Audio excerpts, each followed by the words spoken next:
Augusto Delgadillo. Como le habíamos informado, él es especialista en planificación territorial, ha estado mucho tiempo haciendo un seguimiento precisamente al manejo de estas cuencas que se encuentran en el sector de Tiquipaya.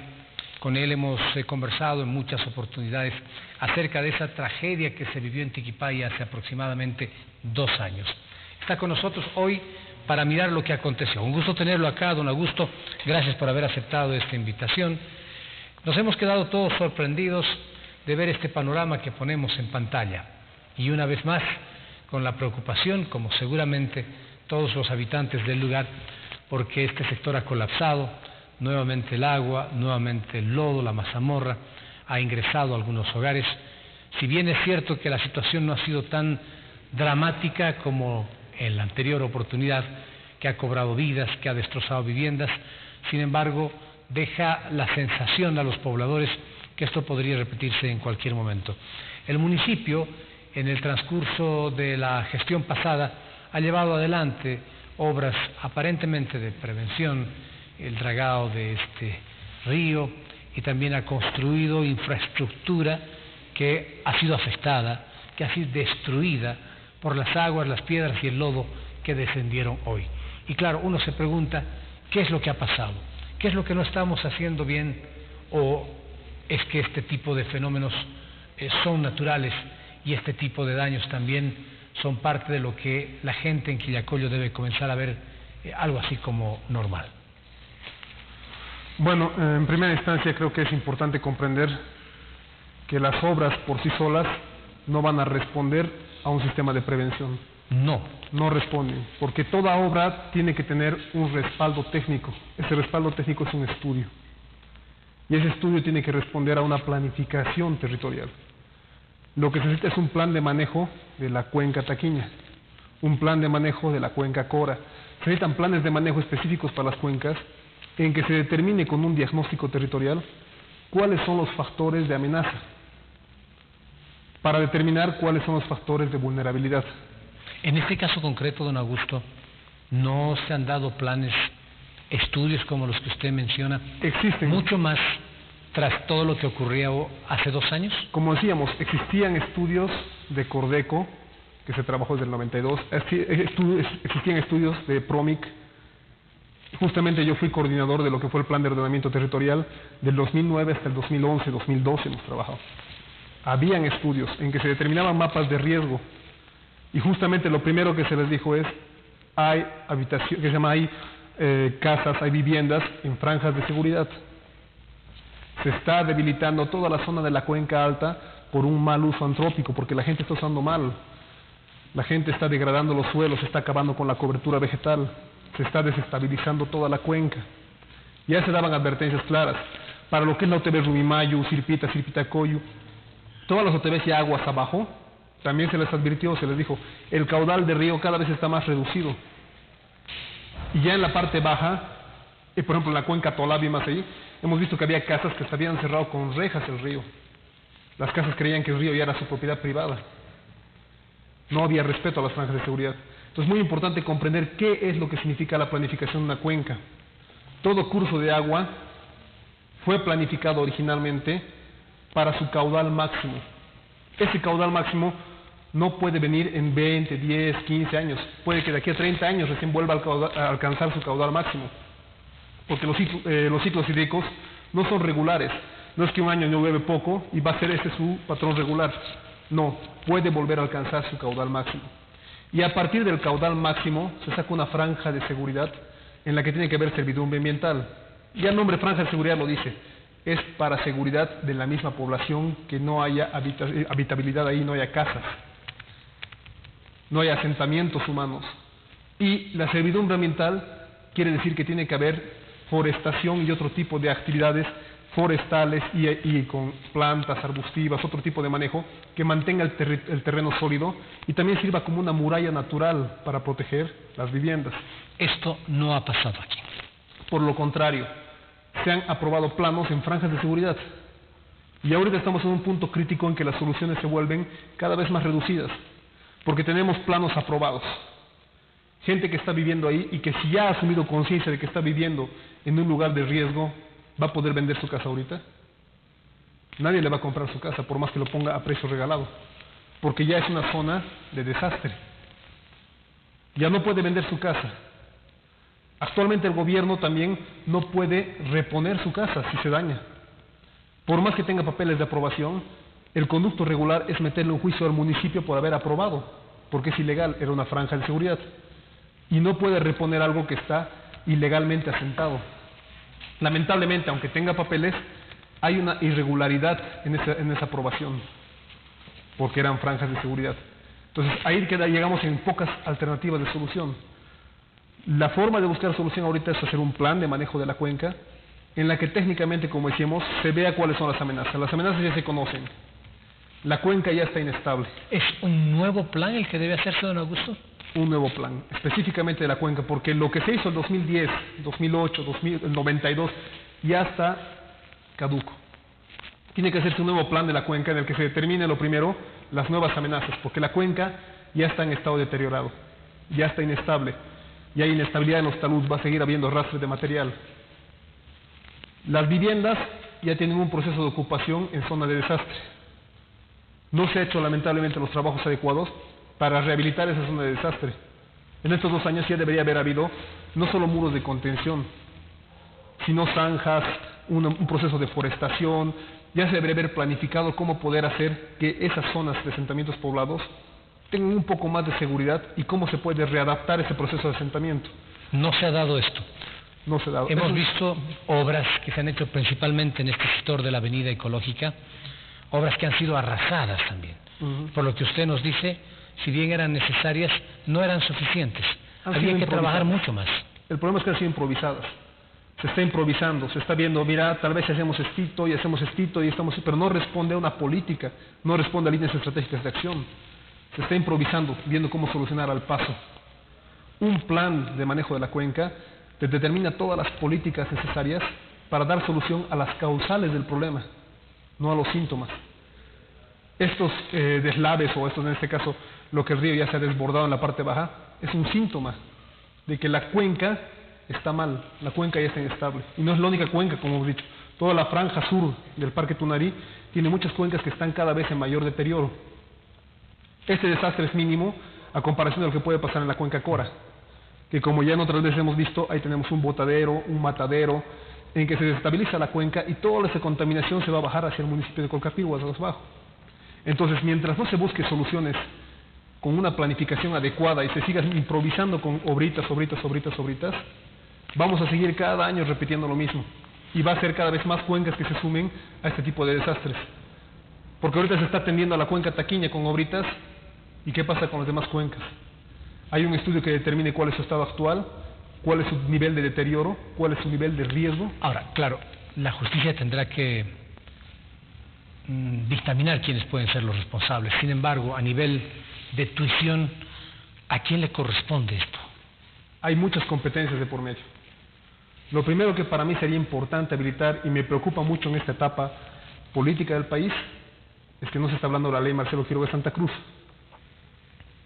Todo proceso, hasta de ocupación ilegal del suelo, de cambios de uso del suelo ilegalmente establecidos, son considerados corrupción, son redes de corrupción.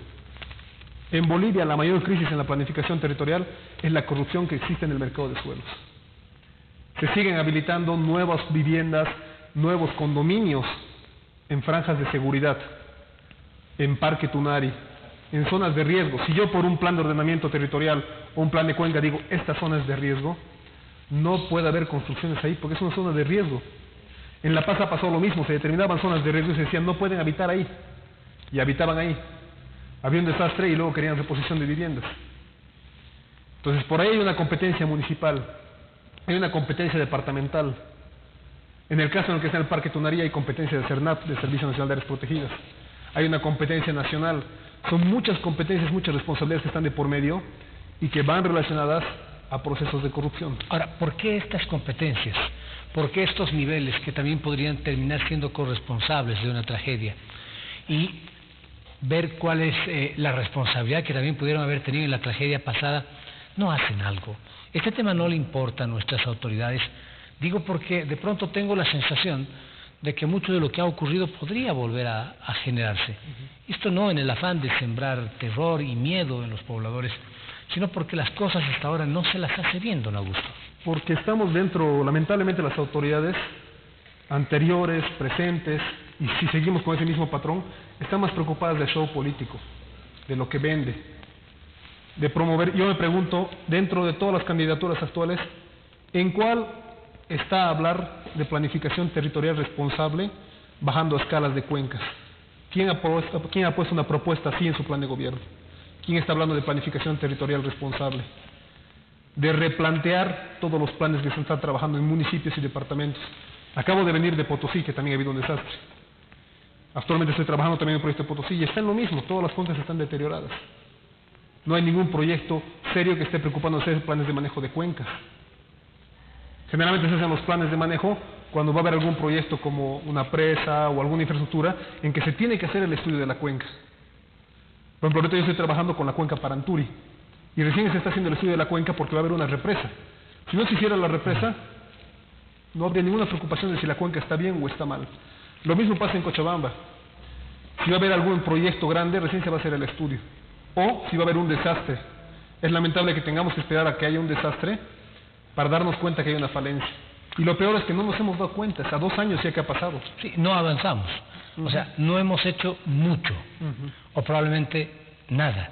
Porque lo que ha ocurrido ayer nos muestra cuán frágil, cuán complicado y peligroso es este sector. Ahora, claro, urbanizaciones están ahí. Alguien las autorizó. Esa persona cometió un delito. Lamentablemente sí, hay delitos ahí. Ya sea por ignorancia en el tema de la información de cómo legalmente se tiene que aprobar o no, pero personalmente yo creo que en gran parte es corrupción. Casi todos los municipios han trabajado con redes de corrupción en las que se han permitido aprobar terrenos, se han permitido aprobar construcciones en zonas en que sabían que no se podía aprobar. Y es en todos los municipios, no existe, en la parte de Rumimayo, por ejemplo, ya la parte baja, hay partes en que no existe franja de seguridad del río. El río lo han desviado como les ha dado la gana. Y le han reducido. Usted pregunta a los vecinos, ¿cómo era el río hace 20 años? ¿Cómo era el río hace 50 años? Y los mismos vecinos, los abuelitos, les van a contar. Cuando trabajamos en el plan de ordenamiento territorial, nos contaban hasta cómo tenían la forma de mantener el río los abuelitos. En Tiquipaya pasaban con campana y toda la población salía a hacer el mantenimiento regular anual de los ríos. No el municipio, la población misma. Han desviado el río, han reducido su ancho, han reducido su nivel y esperan que no haya inundaciones. Claro, épocas en que hay un ciclo hídrico con con menor lluvias, claro, lógicamente no va a haber un desborde. Pero el momento en que ese ciclo hídrico llega a un punto en que haya su máximo caudal de un río y el río ya haya sido alterado, y alterado sin ningún parámetro científico, no es que desvíen el río porque tienen un estudio de respaldo, no. Lo desvían porque por aquí quieren sacar riego, porque por aquí les molesta o porque por aquí quiero ampliar mi casa. Y casi todos los ríos tienen su muralla al borde del río. No es suficiente. No, su muralla de su casa. No es una muralla de contención, no es una obra hidráulica. Su casa, su muralla está del borde del río, cuando legalmente hay una franja de seguridad. Ahora, ¿por qué los técnicos entendidos en la materia no hacen algo? Y bueno, ¿por qué las autoridades, esta pregunta ya la habíamos planteado, no se preocupan un poco más por este problema? Usted decía, no, se están más atentos al show, están atentos a aquellas cosas que les pueda dar réditos políticos. Pero por detrás de esto hay temas de planificación, hay temas también de delitos. Nos preguntaba la gente a través de las redes sociales, y es importante hacer hincapié en algunos de los temas que plantean. ¿Qué pasa con los loteadores? Que son los que, dice la pregunta, corrompen a los municipios, no respetan las franjas de seguridad. Los compradores conocen y también asumen los riesgos. Debe sentarse un precedente llevando a juicio a los responsables, ya que es algo recurrente en diversos municipios. ¿Qué hacer frente a este tema desde toda ese escenario que le estamos planteando? Si se quiere hacer un cambio real en el país, tiene que comenzarse manejando bien el marco normativo. Si yo no cumplo un conducto regular para la aprobación de un terreno, para un proceso de ocupación, para cualquier asentamiento poblado, como municipio no cumplo ese conducto regular, es corrupción. como decíamos, ya sea por ignorancia, por no conocer adecuadamente la ley, o ya sea porque hay por detrás un negocio. La ley Marcelo Quiroga de Santa Cruz, la ley anticorrupción, no solo es para funcionarios públicos. Cualquier persona natural que afecte estos bienes del Estado mediante la corrupción es igual directamente relacionada como caso de corrupción. Si se conoce el marco legal, se va a conocer que hay soluciones. Y la primera solución es comprender que el origen del problema lamentablemente está en los municipios, porque son quienes siguen aprobando y permitiendo estas construcciones. Sabemos que la población, muchos grupos de loteadores, han sabido cómo presionar mucho a los municipios. Pero no es que los municipios tampoco son víctimas, han sido cómplices. Y en muchos casos, los municipios han sido los principales protagonistas en estas aprobaciones. Entonces vendrían a ser los principales responsables del desastre. Y no es que no tenían insumos. Hay municipios que sí, no tienen insumos. Los municipios rurales más dispersos no han tenido casi planes de ordenamiento, solo tienen planes de desarrollo municipales o ahora los PTDIs, que son muy mediocres, no les sirve para planificar. Pero municipios donde, como Tiquipaya, que ha tenido tantos planes, que ha tenido tantos procesos de planificación participativo, porque en el plan de ordenamiento que hemos trabajado nosotros, se ha trabajado con todos los dirigentes de las OTBs.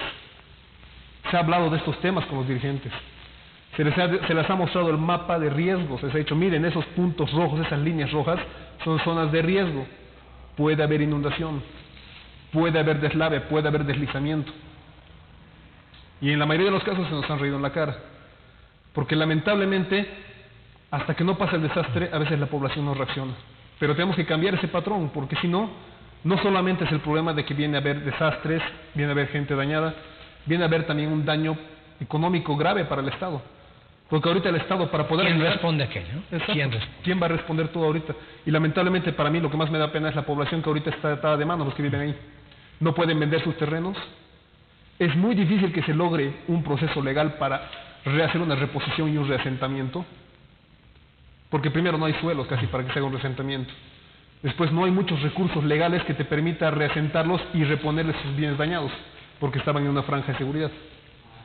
Entonces, y el manejo de la franja de seguridad también es, si yo estoy fuera de la franja de seguridad, pero si en la franja de seguridad digo que tiene que haber reforestación y no la hay, y pones un parque, entonces ahí ya también corre una responsabilidad del municipio más. Es complicado, pero ojalá nuestras autoridades puedan entender lo que hoy ha planteado un especialista en planificación territorial que conoce perfectamente el tema y el lugar del que estamos hablando.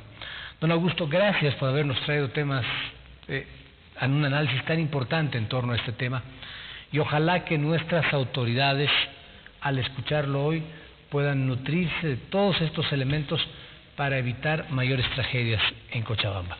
Muy gentil por haber aceptado esta invitación. Don Augusto Delgadillo nos acompañó en Noche a Noche. Nos vamos a una pausa. A propósito de lo que se hizo o no se hizo, en instantes el asambleísta departamental Freddy González va a plantear una denuncia que ya la hizo esta mañana a los medios de comunicación. En instantes nada más, por favor, espérenos.